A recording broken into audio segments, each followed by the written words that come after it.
Welcome everyone to this joint event between the McEachern Institute for Public Policy and Governance and the Healthy Populations Institute at Dalhousie University, entitled One Chance to be a Child, Child Rights and Wellbeing in Nova Scotia. My name is Sarah Kirk and my pronouns are she, her, and I'm the Scientific Director of the Healthy Populations Institute, as well as a McEachern Institute Founding Fellow. I'll be your host for this panel. And to begin, I'd like to acknowledge our presence in Mi'kma'ki, the ancestral and unceded territory of the Mi'kmaq people. We are all treaty people, and it is essential that we take the time to reflect on the inequities caused by historic and ongoing violence against and oppression of Indigenous peoples, as well as African Nova Scotian communities and others who've been marginalised on this land. These inequities cause harm and impact well-being. There is much work to do to advance the rights and well-being of communities that have been systemically oppressed. Now, this panel is dedicated to the findings of a recent comprehensive study on the status of child and youth wellbeing in Nova Scotia. The One Chance to be a Child data profile provides an evidence-informed snapshot of the wellbeing of the youth of young people in our province that is framed by an understanding of their rights. The report summarises what is currently known about child rights and wellbeing in Nova Scotia, and it offers 6 recommendations that can help to guide the path forward. Joining me today is a panel of speakers who each bring a different lens to understanding child rights and wellbeing. So to begin, I'd like to introduce my colleague and co-author on the report, Dr. Laura Stymust, who's a paediatrician and the Director of Advocacy for Children and Youth within Dalhousie's University's Department of Paediatrics. Laura's going to share some of the background to frame our conversation, and so take it away, please, Laura. All right, thank you very much, Sarah. I'm really thrilled to have these panelists here with us this evening, and thrilled to have everyone who's jumped on as an attendee to this event. As Sarah said, I just wanted to give you a little bit of background and frame some of the recommendations that we'll be touching on this evening. The One Chance to be a Child report was released in late April of this year, and it's really the culmination of about 3 years of work. A multidisciplinary group of health and other service providers, community leaders, and researchers came together in 2019, I think because we really recognized there was this need to better understand how children and youth are faring in Nova Scotia. Specifically, the group wanted to look at data about the well-being of children and youth in the province, and also develop an understanding of how well we're doing as a province when it comes to respecting the unique rights of Nova Scotian children that are afforded to them through the United Nations Convention on the Rights of the Child. Through the process of gathering information, we also had the opportunity to take some time to hear from young people directly, and really their input ultimately guided what was included in the report. There were many important findings uncovered in this work that we won't have time to dive in fully tonight. I would really recommend that everyone check out the report at onechancens.ca. But I think what became very clear through this work was that even though many young people in Nova Scotia are doing well, too many are being left behind. It's really time to take some action to change that. In each individual section of the report, specific areas like food security, oral health, physical activity, quality of the environment, etc., are explored in some depth. And each of these areas definitely deserve specific attention and action from decision makers in the broader community. Ultimately, though, we've put forward 6 overarching recommendations that we hope will kind of focus a collective action. And 2 of those recommendations relate to addressing the imminent threats created by poverty, racism, and discrimination.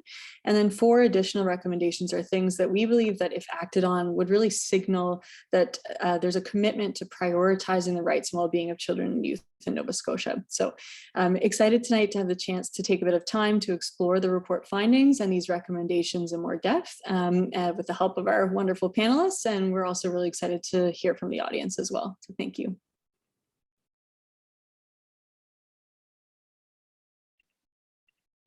Thank you, Laura.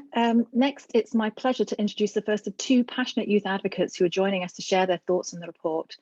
Jack Baker is a graduate of Citadel High School, or soon to be, who plans to study political science at the University of Toronto in the fall. Jack's involved in youth leadership with several organisations across Nova Scotia. And so I'm going to hand over to you, Jack, to give your thoughts. There we go. Yes, thank you all for inviting me to speak today. So to me, well-being is having what is needed for a good life, Well-being is the combination of physical, mental, and social factors. Well-being is broad and not just looking at our health. It means being happy, healthy, having a nutritious diet, a sense of belonging, and relationship with loved ones. Children and youth need certain rights to achieve this sense of well-being. Children need access to nutritious food, proper education, clean water, safe housing, to be able to express our opinions and to be protected from harm. Children's rights are so important for well-being because it's hard for youth to stand up for themselves sometimes. If youth are faced with an issue, it's more difficult for them to address it on their own accord because of the underrepresentation we have in the political process. When youth have increased rights and a place to voice their concerns, they can increase their well-being.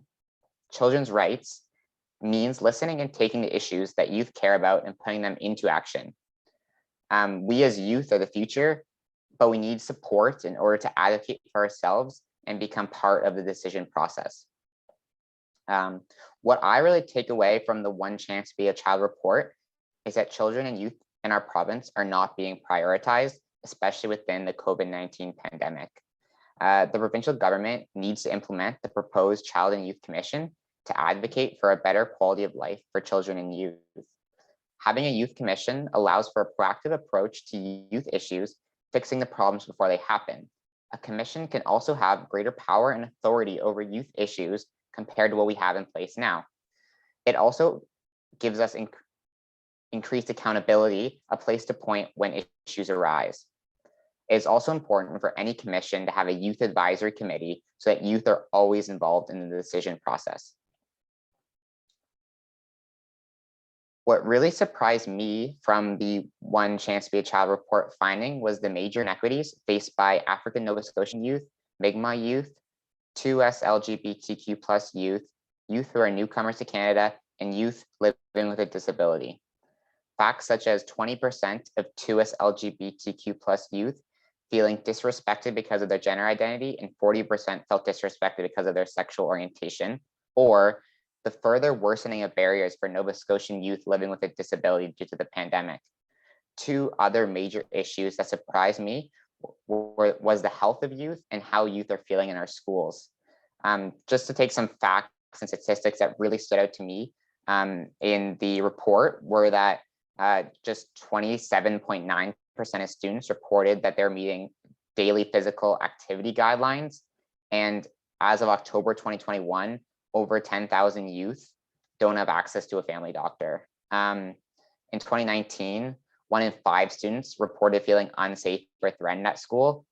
And in 2018, only half of Nova Scotian students agreed that school is a nice place to be. I think that these are all things that really need to be addressed. And I think that these, on top of educational setbacks, food insecurity, poor access to mental health services, inequalities in marginalized communities, youth substance abuse, and climate anxiety are the most important issues facing Nova Scotian youth today. That's all. And I'll pass it back to you, Sarah. Thanks ever so much there, Jack. I think you really clearly articulated and summarized some of the really important findings that we had in our report.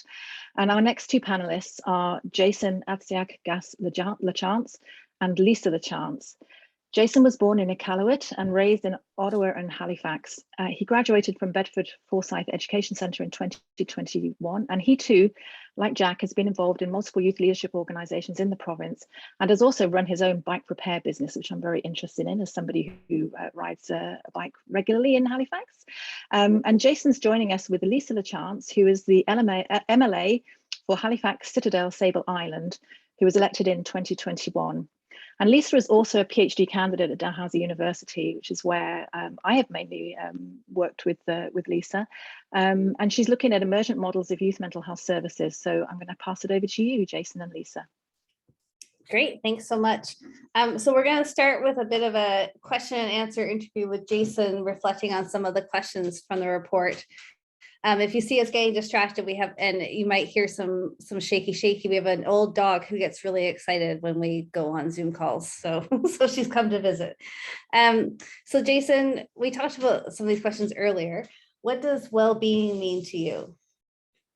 So it's both a emotional and a physical thing. And then you also talked about what kids need. Yeah, youth need both people to talk to, and time in nature and outside. And why are children's rights important for well-being? So children need to be protected, and they aren't fully independent, but they still hold rights.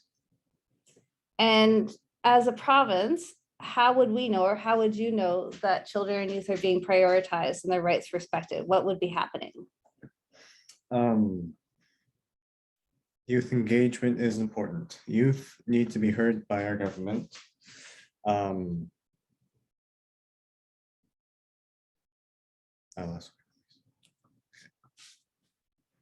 So when you looked through the One Chance report, what were some of the issues that you saw and noted and were interested in? So I thought, okay, Angie, go. I thought substance use and, sorry, substance use is a big issue. And there's a lot of drug use. Students aren't getting the support they need in school. Oh, and food security. Some students might have to steal to survive, and it's getting worse. Nearly 1 in 5 children in Nova Scotia, or 19.5%, lived in a food insecure household in 2018, and it's increasing. And how do youth want to be engaged by decision makers? Kids need to know about how they can be involved and know that they're welcome to be involved. Great. Anything to add at this point? I can think of right now. All right. So I can launch into some of the things that I have to say. So first of all, I am so excited that this report has been done. And I was really so excited about the work being done when I first learned about the report, and that was before I was elected. I'm even more excited to know now about this report, because I think, you know, for a long time, it's actually been really difficult when I have been advocating for the rights of children and youth in Nova Scotia to actually be able to say how children and youth are doing. And so if you can't actually, if we don't know, then you know, how do we fix things? So I think you know, those core questions that the report was framed around in terms of, you know, are we learning, are we secure? I mean, those are the questions that as researchers and as advocates and now as an elected official, these are the questions that we struggle with every day, actually. And you know, so I think the information that's been gathered is really important. I think, you know, there's some like really uncomfortable truths that come out, right? So I think like we're actually not moving the bar. We haven't moved the bar on children and youth mental health. We haven't used it in terms, we haven't, you know, decreased the incident, and we haven't met the service needs. You know, young people are still talking about not feeling safe in schools. And, you know, we've been working on these issues, you know, from the time Jason was in primary, you know, in a school with a restorative practice approach, but, you know, but we still have young people who are not safe in schools at all levels. And I think child poverty is something in Nova Scotia that we have to be so greatly concerned with. And, you know, the CBC ran an article the last couple of days, and it was a story of a young person kind of reflecting on their childhood and poverty. And I don't think anyone could do a better job talking about the impacts on, you know, her physical health, her mental health, her education outcomes, substance use, family relations, And, you know, and this young person has, you know, managed to get back into post-secondary at the age of 21. I mean, they're doing great, but, you know, was very reflective on their own experience of growing up in poverty. And that's, you know, those are the lives behind this report, behind the data. You know, and I think the other important piece is being able to also look at the data together. So if we have our school safety issue over here, and then we have poverty over here, and we have food insecurity down here, but actually, you know, young people are living the integration, the intersections of those experiences all the time.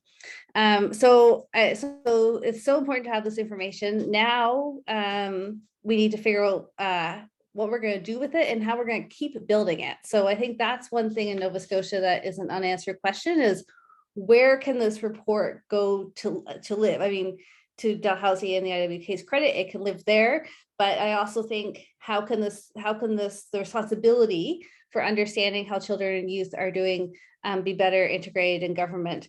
And certainly I think we're going to talk a bit more about a Child and Youth Commission later on, but that's a really important piece. I think we're also going to talk a bit about you know, using child rights impact assessments. And again, you know, that sounds like you know, maybe a bureaucratic step in a long process, or maybe it sounds like you know, kind of a complicated thing to do in the middle of all provincial policy, but you know, we do it for other things. So we do it for the environment. We know that our actions can have a negative impact on the environment. So we do environmental assessments before, you know, we do development or what have you. And, you know, federally, there's a strong commitment to doing a gender-based analysis. So there's great models for actually thinking, you're right, like basically everything we do in government affects children and youth. And we probably all agree that we want to support children and youth to be their very best. So how can we keep going and using the information that we have? And I think, you know, and I think there's a real urgency for this information. You know, I mean, the other thing I want to touch on is, you know, I think we're in a cost of living crisis for Nova Scotian families. This is a real time example, but, you know, people, you know, salaries and wages and benefits are not keeping pace with inflation. And, you know, we hear from service providers every day who have increased numbers of folks coming and families coming for support. So when, you know, when we're in the midst of a crisis, or, I mean, obviously the pandemic is a great example as well, you know, if we had a child rights informed approach, then we would be saying, and so how are the children and youth being affected? And we would know that was important because we would understand how all the data comes together. You know, I think as well, in terms of having an organization or a body like an independent Child and Youth Commission, I would think about things like, you know, the HRM point in time homelessness survey results were just released. And I mean, former youth in care are overrepresented in that population more than 10 times in terms of, you know, sort of their per capita presence. Like, we're doing something really wrong if the young people that have been in the care of the province are then not able to successfully transition to adulthood at such a greater rate than other young people. And but we don't really have a way without an independent sort of investigation process or that sort of thing to really understand like what's happening when we take children into care at different ages, that then you know, then that transition at adulthood is incomplete and people struggle. So so I think probably I'll just stop there, but those are, you know, I'm really excited about this information, about this report, and really looking forward to keeping this effort going. Thanks very much, both Jason and Lisa, for your feedback there. And I do want to just take a moment to say how deeply appreciative we are to Jason and Jack for giving their time to come and talk with us this evening. It takes a lot of courage to participate in something like this. It's nerve-wracking enough for those of us who do this for a living, but for you to talk so articulately about your experiences, it really does make a difference to hear it directly from children and youth. And I just also want to kind of follow up with something that you just said, Lisa, because we've had a huge amount of interest in this report. I checked the website today, and we've had almost 2,700 views of different aspects of the website, and that's a real indication of the importance of this. It's still getting access regularly, so people care and people are interested in this work. So I just wanted to kind of say that before I moved on to our final panelist, and this is Christian Whalen, who is Deputy Advocate and Senior Legal Counsel with the Office of the Child and Youth Advocate in the Government of New Brunswick. Christian has a very long CV and a very detailed CV. So among his many accomplishments, he served as founding chair of the Canadian Bar Association's National Sections Council Committee on Children's Law and initiated the development of their online child rights toolkit.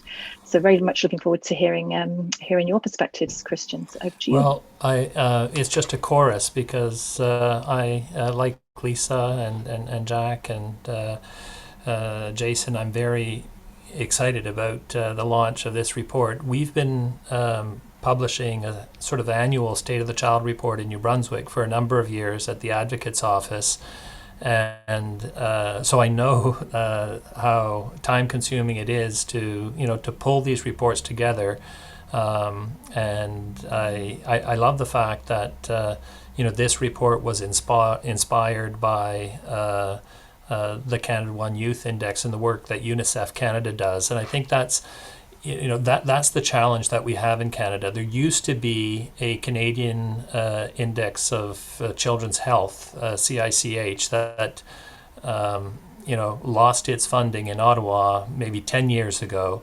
And so there hasn't been any kind of standard, Canadian standard for monitoring children's well-being and children's rights. And so Lisa Wolf, I know, who's on the call and participating in the chat, has been doing that good work at UNICEF in terms of trying to develop that Canadian standard. And at the provincial level, there are a few efforts, like Growing Up in BC was a report that came out 2 or 3 times in the last 15 years with updates. There's l'Observatoire des Tout-Petits that's looking at early childhood development on a systemic annual reporting basis in Quebec. They're doing some good work, but it's so important for us in New Brunswick to have this work happening in Nova Scotia, because when you're trying to convince New Brunswick politicians about moving the marker forward, they say, well, what's happening in Nova Scotia, right? And so I think we, I would say, yes, please do find the means of annualizing, this data collection and data monitoring effort. Find the ways of disaggregating that data so that it's nice to have the spotlights like you do in the report, but it'd be even better if you could really kind of compare apples to apples and see for each one of the indicators that you're tracking, how that breaks down along the different levels of minority populations that you're concerned about and that you're reporting on in your spotlights. And that has to do with how do we design data collection, how do we design our surveys so that we can capture that data disaggregation from the outset. So just a lot of work of harmonization of these data collection practices that has to happen in Canada, and it's so welcome to see Nova Scotia make such a strong start. 2 things really stood out for me in the report.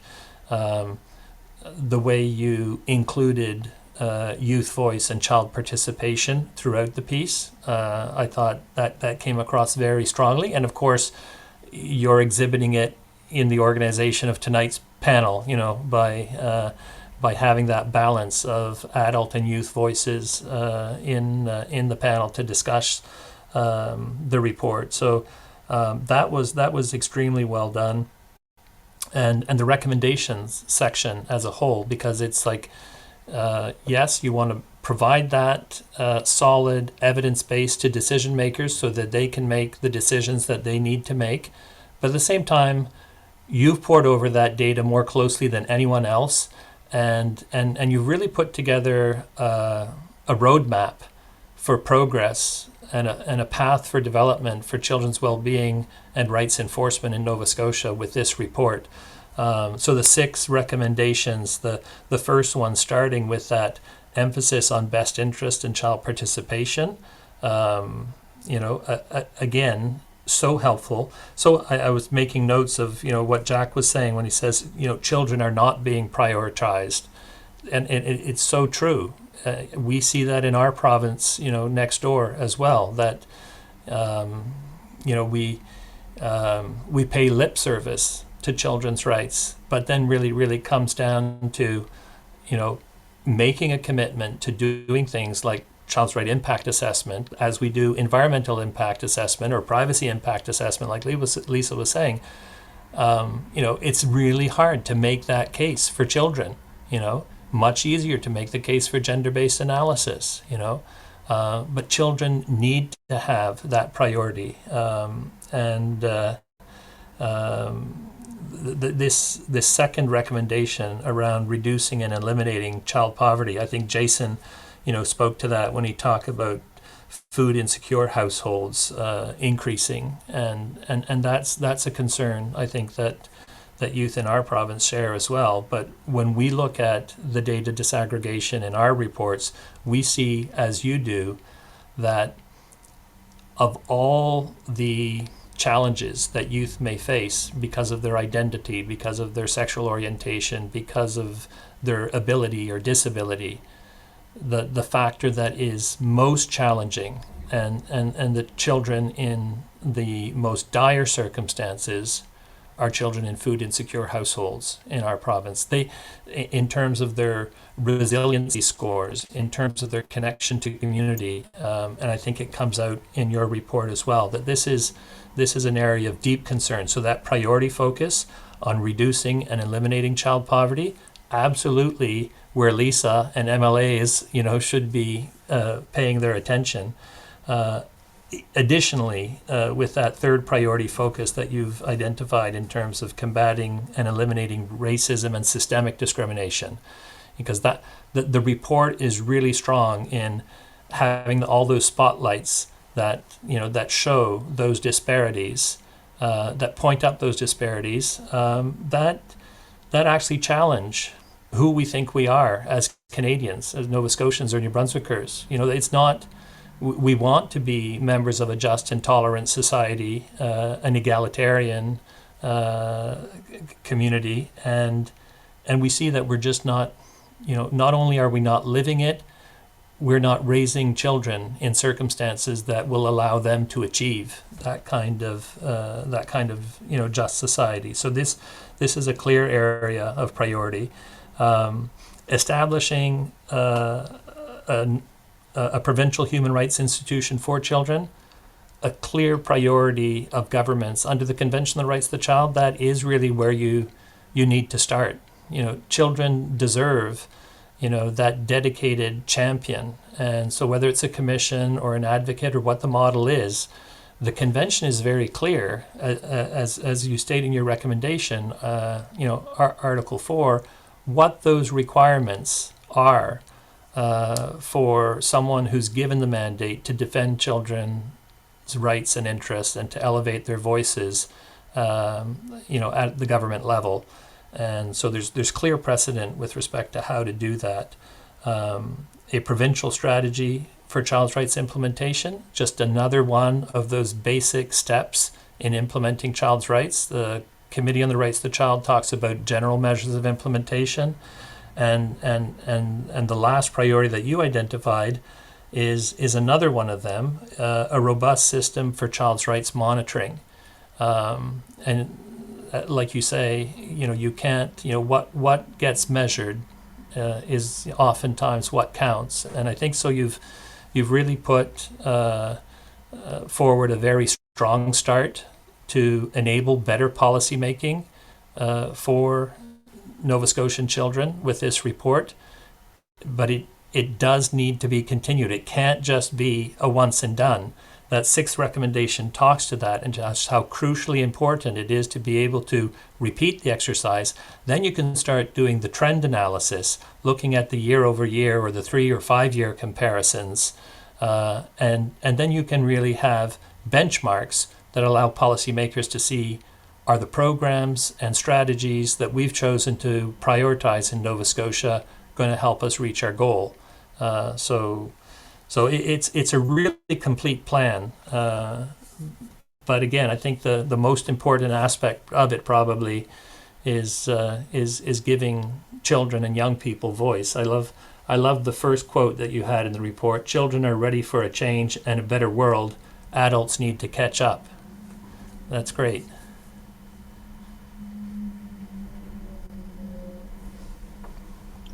Thank you very much, Christian, for that lovely summary of everything. It was so nice to hear you say that after all the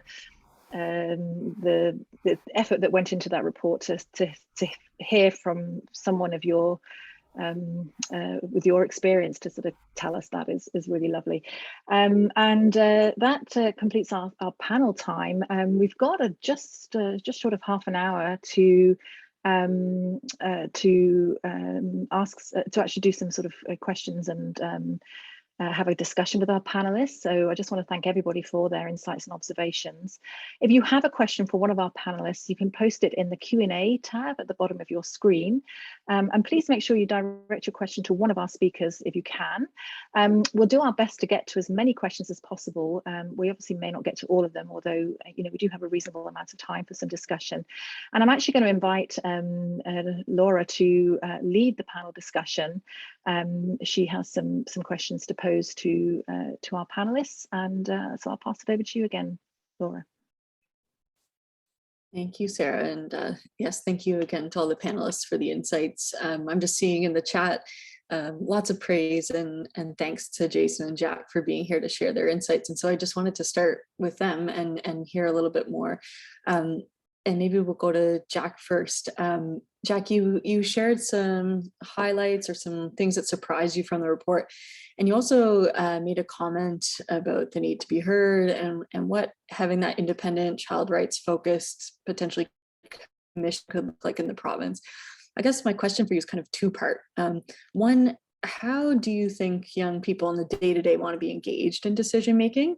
And when it comes to that child rights body, like a child advocate, such as the office that Christian is from, or what has been proposed in Nova Scotia, the Children's Commissioner, how do you think that could play a role in helping to bring forward the voice of children and youth? Yeah, definitely. Great question. I guess, first of all, I will shout out Lisa on this. So they've created a wonderful youth advisory committee that I've helped been able to run in our constituency, which has been a really great way to engage youth. Like just the other day, we were able to talk to Minister McFarlane about this, creating a youth commission in Nova Scotia. So I think that is a way. I think throwing in some fun, like the other day we had pizza, and so like stuff like that, I think is a great way to engage youth. I think that, but it can be formal as well. I mean, youth can be decision makers. They're engaged in making powerful, meaningful, and substantial choices in our society, right? They want to help their peers. They want to support their schools and their communities and really shape the world. Yeah. I hope that answers the question. Absolutely, Jack. I think you're so right that these advisories do create that opportunity, but we should always be looking for ways of not just getting input, but you're very right that having youth participate in the actual decisions that follow is something that really is kind of putting our money where our mouth is type of thing. Jason, I wanted to just ask you as well, Jack kind of alluded to events that maybe have that fun aspect or engaging to people or young people, like having pizza. What are the ways that you and your friends would like to be kind of involved in decisions that affect you? I think they're like pretty similar to what like exists, having like advisory committees and things like that. But also, I don't know. What did you find useful or good, effective about the way the Adventure Earth Center did like youth engagement and youth work? I think having like so could you like So rephrase? why was the Adventure Earth Center a good example? Jason doesn't go to the Adventure Earth Center anymore, but when you were involved with the Adventure Earth Center, what was effective about that? I think having I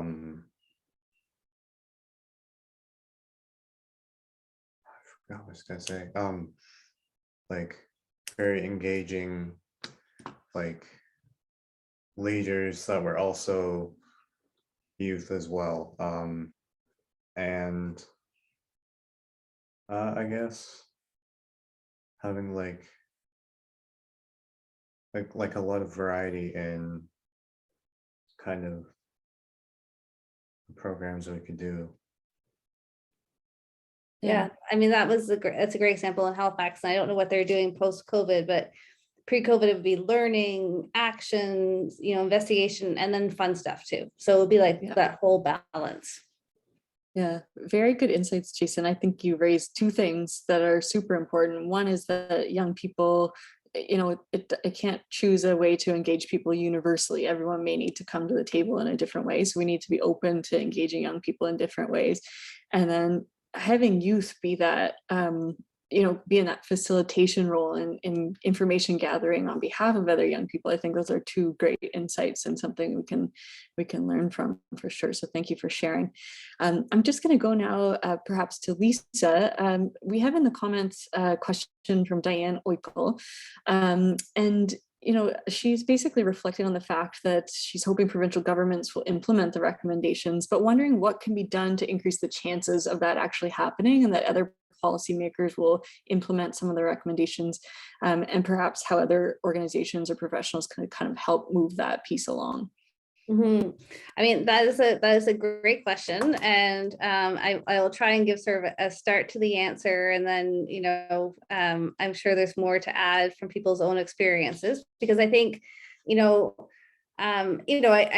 go into the House of Assembly and we are have very different ideas about what should be done, but at the core of it, I would say we all share a commitment to a better Nova Scotia, just different ways of getting there. So I think, we need to better access some of the evidence and the research so that we understand sort of an actual base of information.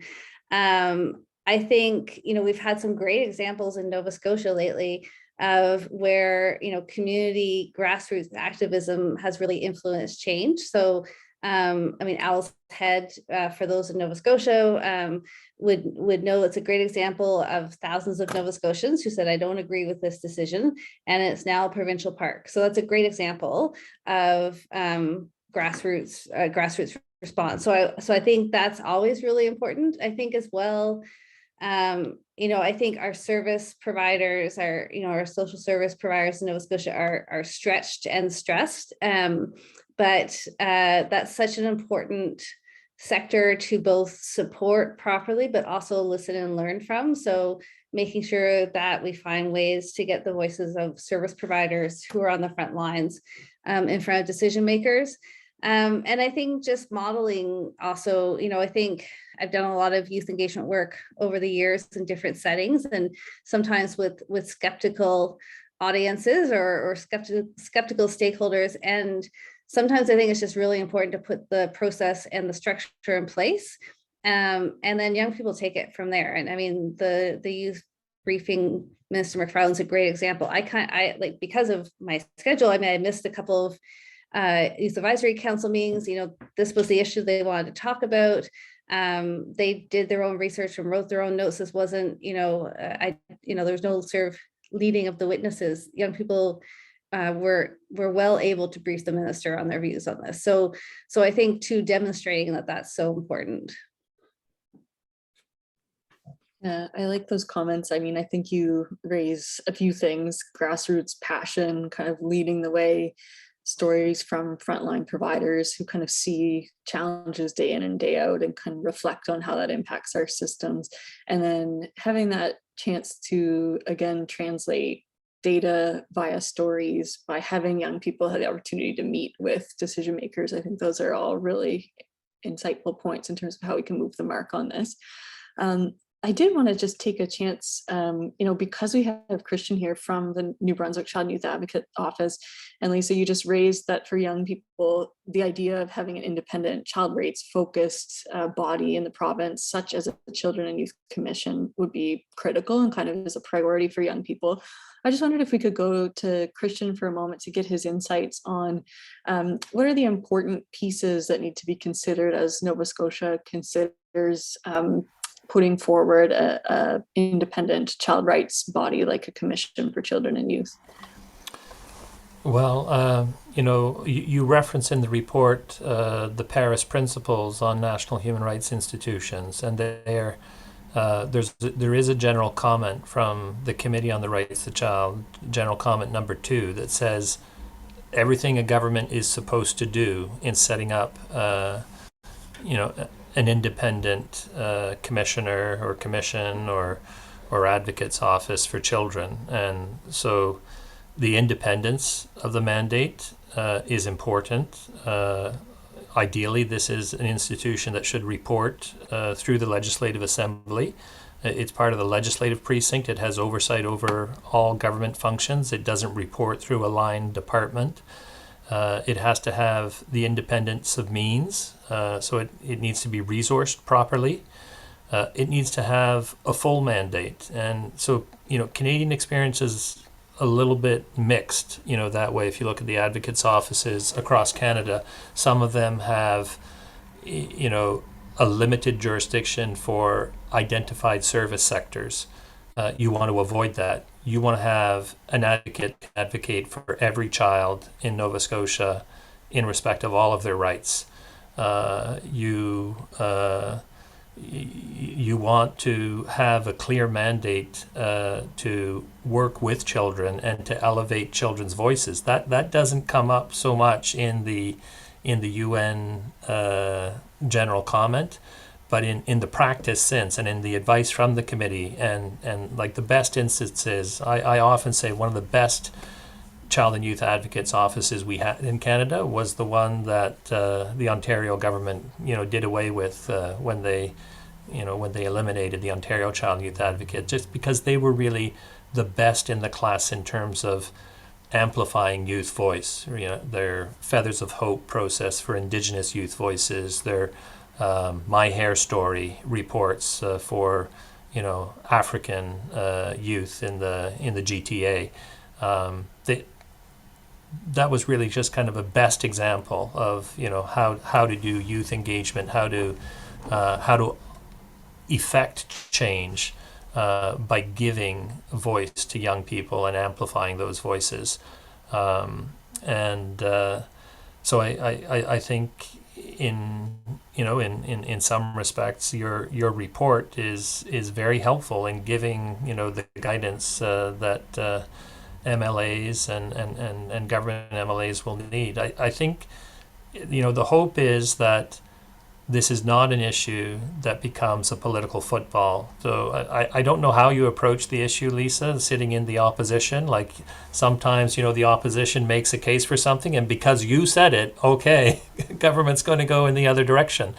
Hopefully, this is an issue, that all Nova Scotians care, deeply enough about, that politics doesn't enter into it, that you follow the guidance that is available globally.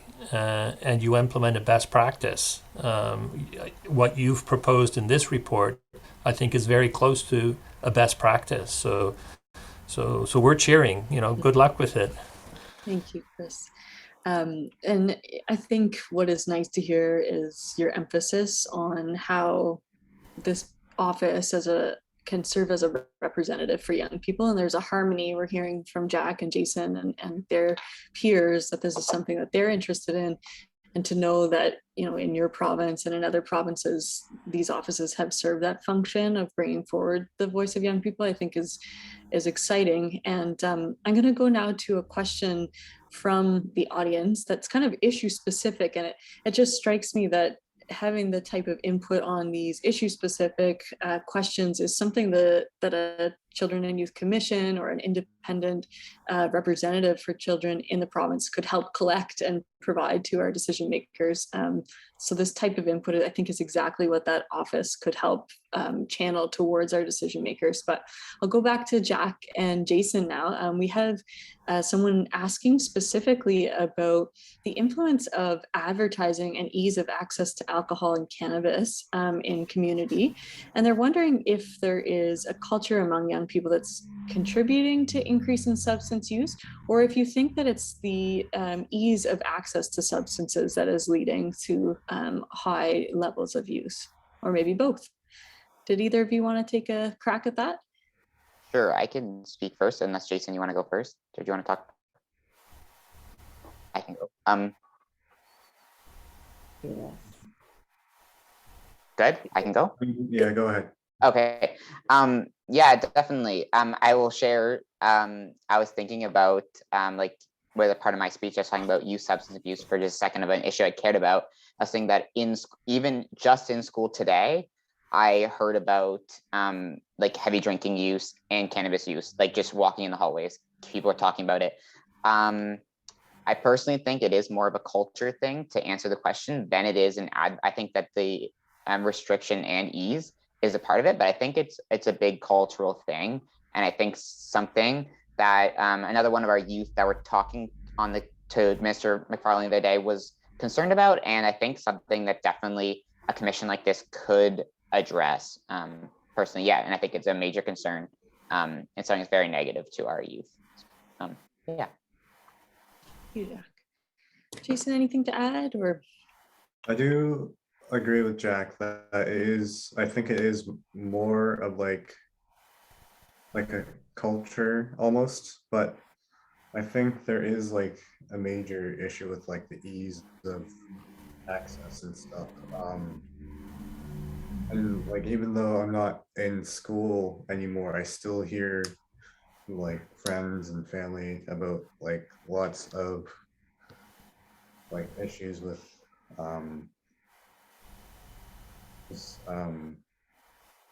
not just like abuse of different like substances and stuff, but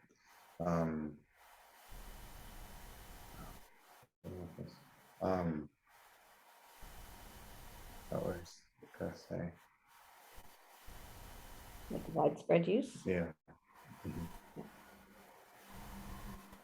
interesting. Yeah, it's helpful to hear from both of you. It sounds like the experience has been that this is a thing we're not only seeing in the data, but it's something that's a piece of your day-to-day life and what you're witnessing. So that is helpful insight to have. I'm just kind of looking at some additional questions that are coming in from the audience. And of course, the big crux of this report was putting together data. And like we just heard, sometimes that data translates really into what young people are seeing on the ground. Someone has asked here, Sarah Moore is asking that one of the insights from the report was that there's kind of a lack of data, or the data can sometimes be scattered when it comes to reflecting how young people are doing with their well-being or rights. And she asked how we can implement concentrated and coordinated data collection efforts to show where those gaps are in order to be able to prioritize. And, as one of the leaders of this report work, we've kind of grappled with who owns that responsibility. And maybe, Lisa, I'll just ask you to reflect, where do you see this intersection of young people, those who study in academia, and then government themselves in terms of how information is gathered, collated, and analyzed to implement change? Well, I mean, I think I'm thinking back to, I'll put my academic hat on for a minute, but I completed a scoping review on research on youth suicide prevention in Canada a couple of years ago for the Public Health Agency of Canada. And so what was stunning after we, started with 3,000 plus articles and whittled our way down to including 300 plus articles, is that we as sort of government, so federally more so than provincially, are funding the same research project time and time again. So a lot of our longitudinal studies are no longer available. And so, I think there was one project that involved youth engagement. So I think there's some responsibility from sort of academics and from universities to talk to funding bodies about the fact that actually we still need to fund things that are longer than a couple of years if we really want to understand what's going on in our world. I think in government we have a responsibility to reach out for the evidence, and I will say that that's been a surprising and challenging part of the role of an MLA. It's just how quickly issues are coming forward. A couple of times, I was like, I don't even know which part of this to try and sort of tease out of the what's the issue here, to even try and think about it in terms of what's the research. So, I think there's been lots of attempts by governments in different formats to, bring policy closer to research findings. And I think if that could be built into, this idea of an annual report from an independent commission, I mean, that sort of process by which, at least it's being made available, and, there was some pressure to reflect on it, is sort of one way that we can get a little bit more evidence into government. But, and I guess I would just really encourage also, I know there's a number of very engaged scholars on the call and that sort of thing. I mean, that sort of, those sort of knowledge translation efforts really are important. They really work. Just give us a couple of pages, because it's really important for us to know. And it does become a little bit, day by day in your face in the House. So you really need help getting out to get information. So yeah, I guess those are some of my thoughts. And then obviously youth engagement in research is so important. And then in consideration of policies in terms of, when I read through the substance use document, I see this, I have a teenager at high school and I have Jason, and it is the substance use is stunning, truly. It is appalling. And it is just everywhere. So, no young person has to look very hard in Nova Scotia to get access to substances. These are all great points. And, I know Christian is looking to weigh in a little bit, and, his office has not only worked towards trying to address access to substances in New Brunswick, but as you said, Lisa, kind of serves as a really good model for how you can take a report like this, which is their State of the Child report, and as an independent office, try to work with government around data. So Christian, did you want to weigh in on that? Well, I did. And just to that last point, I will share a kind of a local success story. Is that one of the things that we've been really tracking over time, for almost 15 years now, we've been publishing these reports. But in the early years, we were, advocating, trying to move the rock up the hill. But in recent years, we've seen the kind of results of that advocacy, and we've seen some policy change, particularly in relation to youth incarceration rates. And it's just a dramatic decline. Our Waterville is in Miramichi. It's the New Brunswick Youth Centre. It's actually a carbon copy of Waterville. It was built by Wackenhut, the same institution that builds youth jails all across North America. And that facility was built for 100 youth. It's never been used to full capacity. But when we started as an advocate's office, when we go visit the youth, there would routinely be 35 to 40 youth there. In the last 3 or 4 years, that's petered out to about 4 to 5 youth, sometimes up to 8 youth in close custody, any day of the week. There was a day in November last year where there were no youth in close custody in New Brunswick. So that was and we have been measuring it, we're tracking it, and we can celebrate, those successes. So I think that's important. But I wanted to weigh in on the question because I think it is so vitally important. The thing is, like, there are so few good practices, and now One Chance to Be a Child is a kind of leading example of how to do this monitoring of children's well-being well in Canada. What we're trying to address is how do we move from monitoring well-being to rights monitoring. And so there is this exciting project that's led by Dr. Ziba Vagri, who was at U of Vic but is now at UNBSJ, and she's developed a platform, Global Child, that is actually been developed in consultation with the Committee on the Rights of the Child, and it is maybe an emerging standard for how to do rights implementation. She's followed the advice from the Office of the High Commissioner for Human Rights in Geneva. They have an implementation guide on how to develop human rights indicators. And what they'll say is, if you're trying to measure government's efforts to be accountable to its promises to fundamental human rights, it's not enough to measure outcomes, which you'll often see like in wellness data.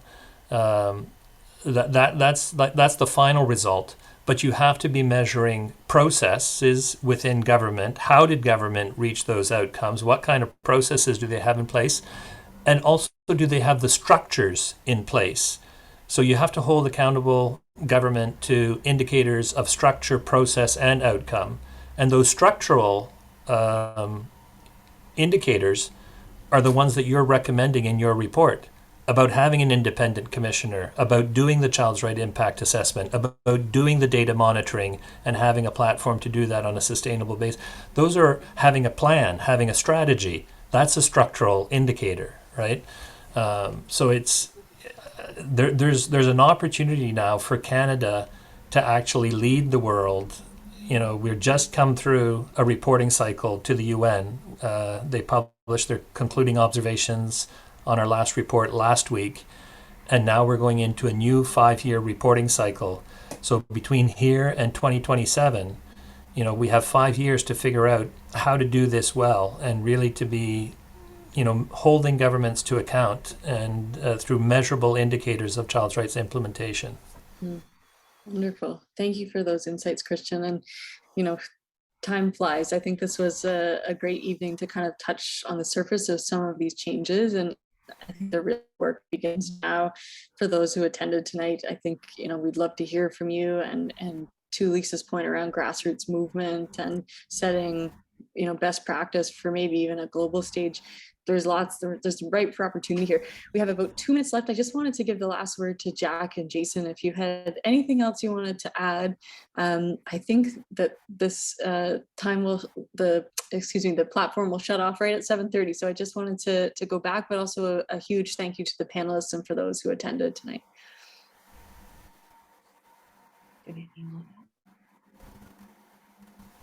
I don't think there is, I don't think there's anything else that I could think of, at least at the moment.